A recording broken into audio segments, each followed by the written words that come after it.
The Warriors defense has been incredible. Why? And who is leading the charge? We're talking about it on today's Locked On Dubs.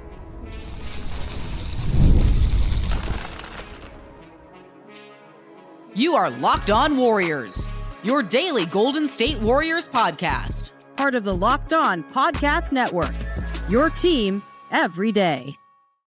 All right, welcome in. This is Locked On Warriors, part of the Locked On Podcast Network, your team every day. One of the things I want to tell you about is that your favorite podcast now has a team newsletter. That is right. Introducing the Locked On Warriors daily newsletter.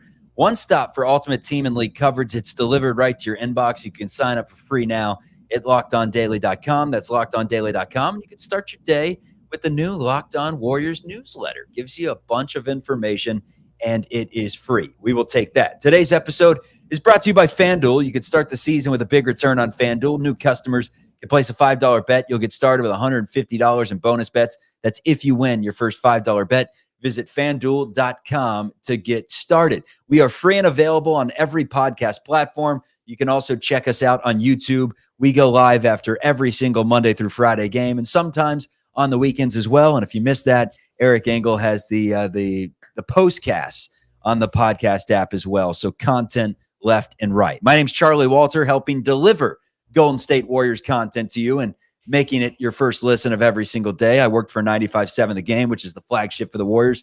Also covered the team's title run in 21-22 for CBS News Bay Area. One of my old coworkers, Matt Kolsky, KNBR, did not work with him at KNBR. Actually worked for him as his producer at 95.7 The Game, a great coworker of mine, and he joins me to talk Warriors and specifically defense. We'll get into the matchup against the Houston Rockets on Saturday, preview that team. What can we expect from that game? Will Steph Curry and Andrew Wiggins play? But let's start defensively. We're going to talk about the Warriors' new defensive coordinator, Jerry Stackhouse, replacing Mike Brown, and defense wins championships. So why can the Warriors not contend for an NBA title? But let's start with Stackhouse, because after the game, a win over the New Orleans Pelicans, 112-89, a game where the Warriors held New Orleans to under 90 points, a game where Draymond Green held Zion Williamson to 25% from the floor. They turned over the Pelicans a little bit in the game, mainly in the first game where they turned them over 23 times. Second game, it was more so just lockdown defense in the interior on the perimeter. And a lot of this has to do with Jerry Stackhouse. Draymond Green talked about how there's been a ton of accountability, words that we heard during Mike Brown's tenure when he came in and helped the Warriors win the NBA championship is words we're hearing right now in regards to Draymond Green talking about their new defensive coordinator. It sounds like Stackhouse has nothing to do with the offense. Nothing. All he's focused on is defense. All he's focused on is calling players out that aren't doing the right things. And Draymond says that's really put a fire under all these guys' keisters because they don't want to be called out. You know, they want to check off the boxes. Yeah, I mean, obviously I would hope if Andrew Wiggins wants some pointers on how to attack the rim as a two guard that Stackhouse is willing to give him, but he's obviously the defensive coordinator here, right? And the Warriors having an excellent defensive coordinator is a common thread through basically all of their championship runs. And I think we know Steve Kerr has said over the years, I want new voices in the room on a regular basis, right? And so Stackhouse is a guy who everyone in that locker room is going to respect. I mean, obviously, we know his bona fides as an NBA player.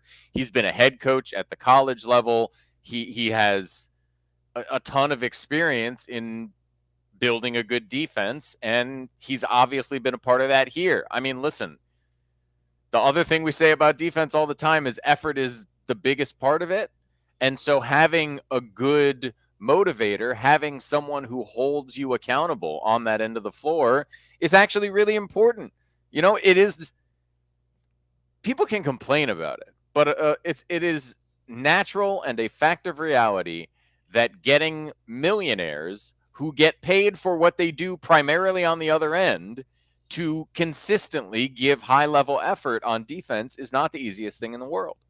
And just in general, getting guys to play on a string defensively is a difficult coaching assignment. So having a guy who can really do it is important. And I do think Stackhouse is making an impact.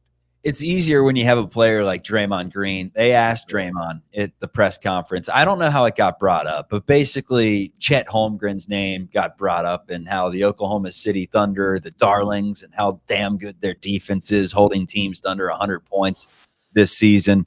And Draymond's like, you guys can talk about Chet all you want, but don't forget about Dre. Don't forget about Dre in that Defensive Player of the Year conversation. And he played like it. Again, he's doing that on his podcast too. I love Draymond. He's peak entertainment pretty much all the time. And he's right. The Thunder and the Warriors are actually pretty similar teams. I mean, the Thunder are younger and better right now, but they're pretty similar teams in the way they're built and the way they want to play and the level of depth that they're operating with right now. And by the way, look, right now, it's 4 or 5 games. Some teams, I think, have only played 3, right? We don't want to freak out about anything. I mean, that's the biggest thing on October 31st. Happy Halloween. Don't get too attached to anything. Don't respond too dramatically to anything. It's barely started, and a lot of this won't matter in the end. But there are 2 teams in the whole league holding their opponents under 107 points, and it's the Thunder and the Warriors, and they're both holding teams under 100. That's a huge gap from the rest of the league. Now, the Thunder are 5 points better than the Warriors in that stat, but it's a huge gap. Part of it is opponent. All these things matter, but there's no question that the Warriors are absolutely on assignment in terms of their defense through the first 5 games of the season. Near the top of the league in deflections, steals, loose balls, top 7 in blocks. So yeah, Warriors defense has been incredible thus far. Cavs, the best team in the NBA right now, record-wise at 5-0. Thunder undefeated as well. Those are the only 2 teams in the NBA, at least at the recording of this podcast, that are still undefeated. That's after the Pacers took down the Celtics in an instant classic. And then you look at the standings, and right there, the Golden State Warriors at 4-1. It is nice seeing 5 games in, a couple of them missing Curry and Wiggins. Warriors 4-1. And here's the thing. A lot of fans will point to schedule and they'll say, you haven't beat anyone. Like, come on, you haven't beat anyone.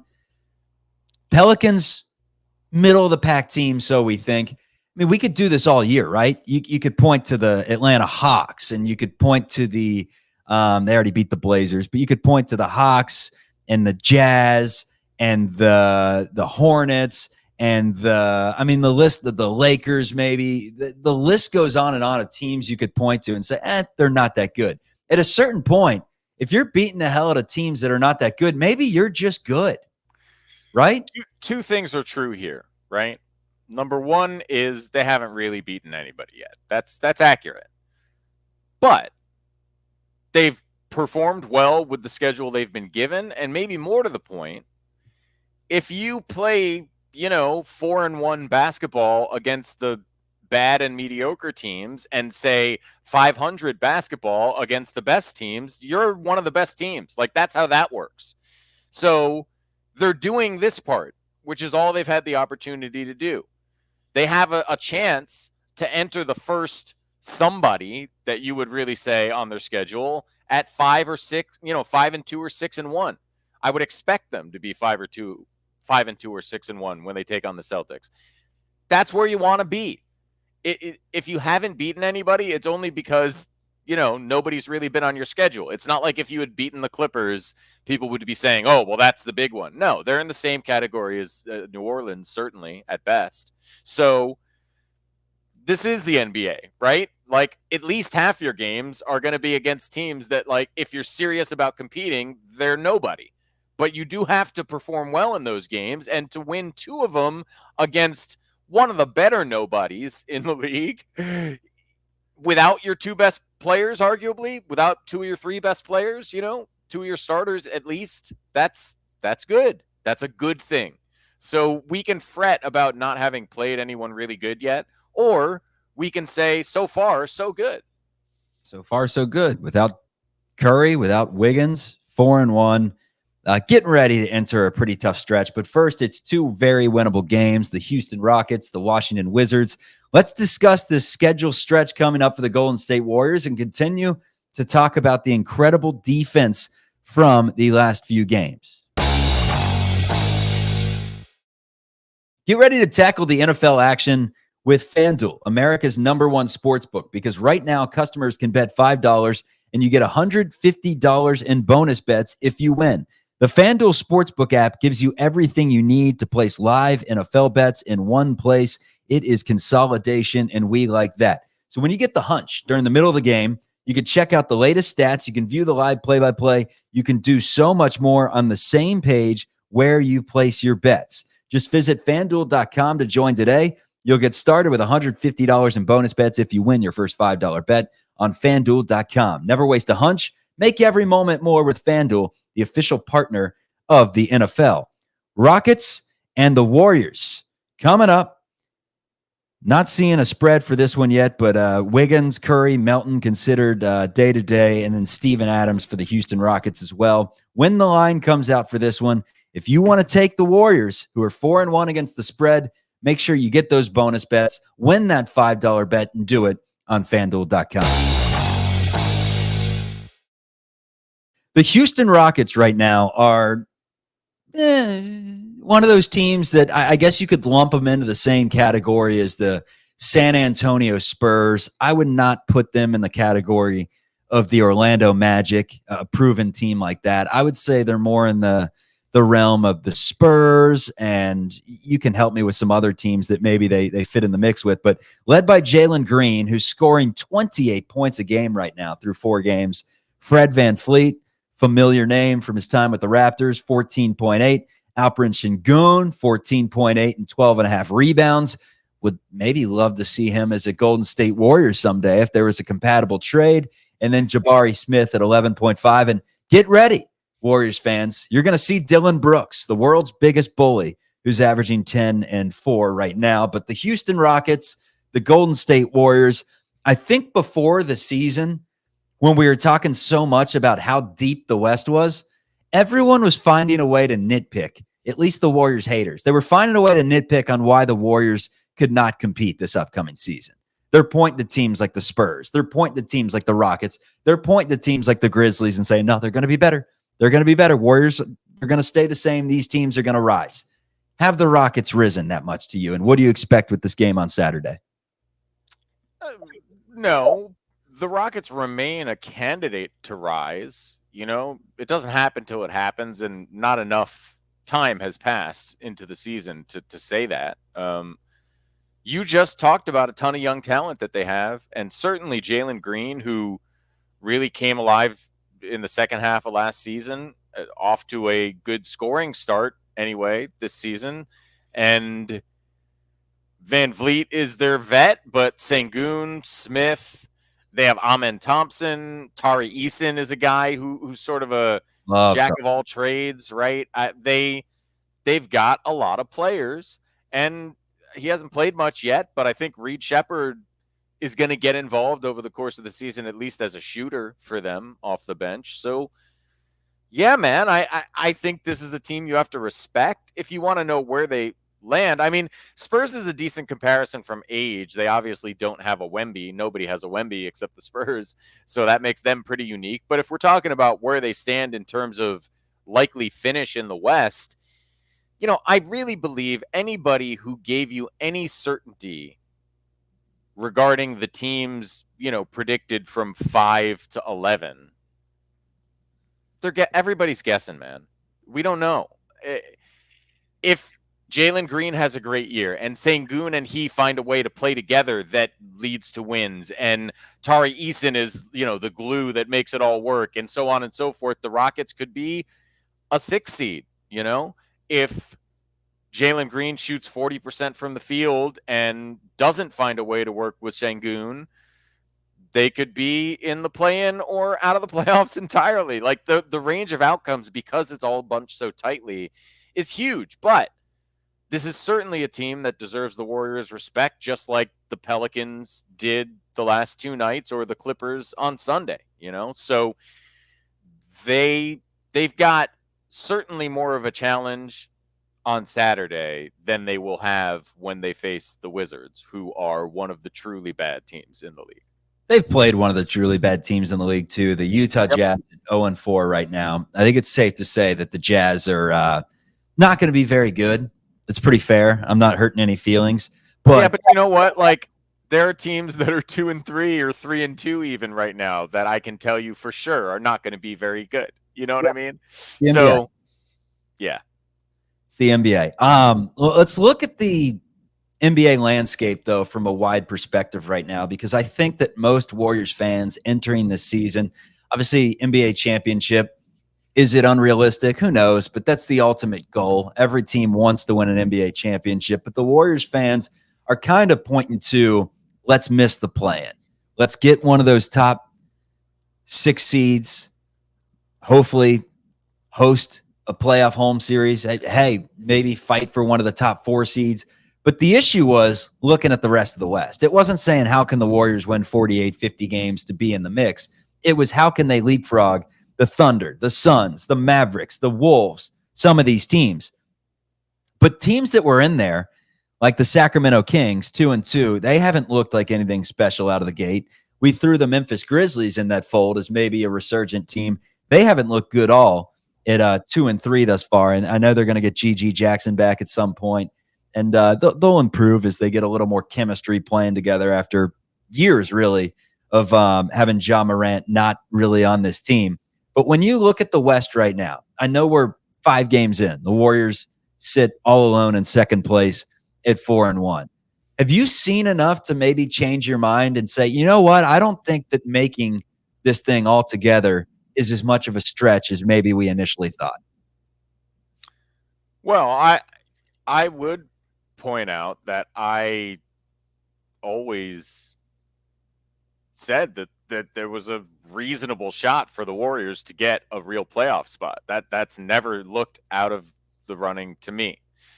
I believe right here on this very podcast I said that. So I think it's definitely possible, and I think this is the start you needed. And like I said before the season, you had a nice runway to open it up. A really good chance, if they played well, to go 5-2 or 6-1 before you even got to one of the really good teams in the league. And that is right there for you, even though Steph Curry has missed time. Andrew Wiggins and DeAnthony Melton have missed time.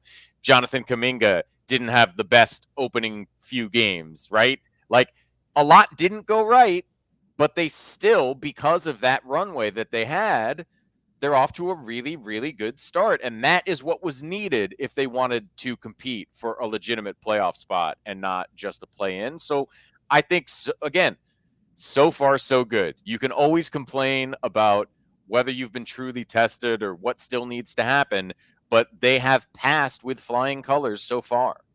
Let's transition back to defense. Everyone loves talking about the scoring. The scoring has mainly come from Buddy Hield flurries, really spreading the wealth. Kuminga's gotten involved. Moses Moody, Podziemski had 15 in yesterday's game. So without Steph Curry, without Andrew Wiggins, it's been, all hands on deck, baby. All hands on deck. Having 6 guys in the box score that score double figures, which is what the Warriors did in the win over the Pelicans. But I want more of a deep dive on the defense. What have you learned about that side of the ball? Coming up on Locked On Warriors. Let's tell you about one of my favorite apps. It is the Gametime app. One of the best things about it is you can skip the box office and make things easy. Download the Gametime app today. Some of the benefits that you will get. First of all, you go to the app, you look up your tickets. Instead of seeing just section numbers, you get a 360 panoramic view from your seat. You know exactly what it's going to look like when you get to the game. Not only that, all-in pricing, a toggling feature that shows the total up front with no surprise fees at checkout, and the lowest price guarantee, or Gametime will credit you 110% of the difference. Take the guesswork out of buying tickets with Gametime Picks. Download the Gametime app, create an account, and use code LOCKEDONNBA for $20 off your first purchase. Did I mention the closer you get to Gametime, or if the game has started, the cheaper your tickets are going to get? Last-minute fans, rejoice. Terms apply. Again, create an account and redeem code LOCKEDONNBA for $20 off. Download Gametime today. What time is it? It is game time. Golden State Warriors hold the New Orleans Pelicans to 89 points. Perimeter defense has been outstanding thus far. Maybe not in I think it was the first quarter, the latter parts of the first quarter, early parts of the second quarter. I thought that New Orleans had some pretty good looks from three. But in terms of penetration, getting into the lane, getting good looks, which is typically, Ingram on the pull-up and Zion Williamson barreling his way to the bucket, it wasn't the Pelicans missing easy shots. It was the Warriors forcing them into, you said hell. It was Zion Williamson's house of hell yesterday at Chase Center. It was like, the wet bandits trying to go to Kevin McAllister's house on Christmas night. No, it doesn't work out well. It's booby traps everywhere. And that's what it was for Draymond Green and Zion. Draymond covered the floor with like little Legos and exactly. Toy cars, paint cans swinging from the ceiling, just nasty stuff. Another week. Yeah. Tough stuff. Blowtorch to the hair. It was Draymond really with a pretty incredible effort, to be 34 years old against the athlete that Zion is. We saw what he's capable of the night before. Draymond was excellent. And in addition, a rotating cast of guys who lined up opposite Brandon Ingram just harassed him and made it difficult on him all night. They were inside Brandon Ingram's jersey pretty much all night. And you asked going into the break, what have we learned about the Warriors defense? I think it's not, I don't know if learned is the right word, but they have proven at least through 5 games that they will play hard consistently all night on that end. And that's the most important thing. And if you have someone that doesn't play hard, you can go musical chairs. That's the nice thing. Right. You got Gary Payton that's playing 7-8 minutes right now, but you can bump him up to 17 if, Moody, Kuminga, whoever it may be, Podziemski isn't giving you maximum effort. You have options. Yeah, and credit to all the players for the effort, right? Don't get me wrong, but it's really a Steve Kerr decision, as you're kind of pointing out. There are so many players here that he really, and this is rare in the NBA, he really can say to everybody other than Steph Curry, play your butt off on defense or your butt will be on the bench. I mean, how many coaches can really say that to guys 2 through 13 on the roster and then have the option of playing anybody from 2 to 13 on the roster? So that's a credit to the front office for putting that together, and it's a credit to Steve Kerr for really kind of showing that in the first few games, right? First couple nights, if you weren't locked in defensively, see ya. We got guys who will do that, and that's the most important thing to us. So, it's been a really effective coaching job through the first 5 games as well, and the defense to me is a big part of the proof of that.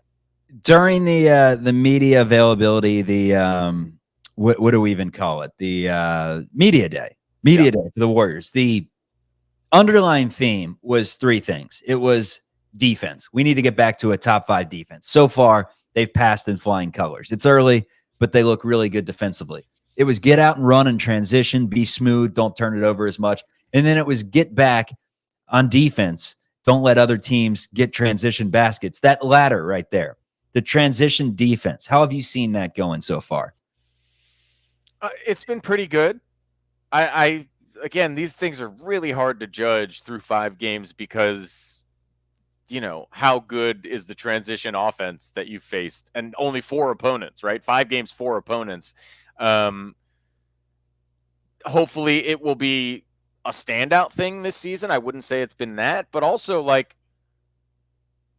part of it is when you hit buckets and get back, which they have, when you hit buckets and you're locked in defensively, a lot of just transition opportunities for your opponents go away. And when you also are limiting turnovers, that's So, to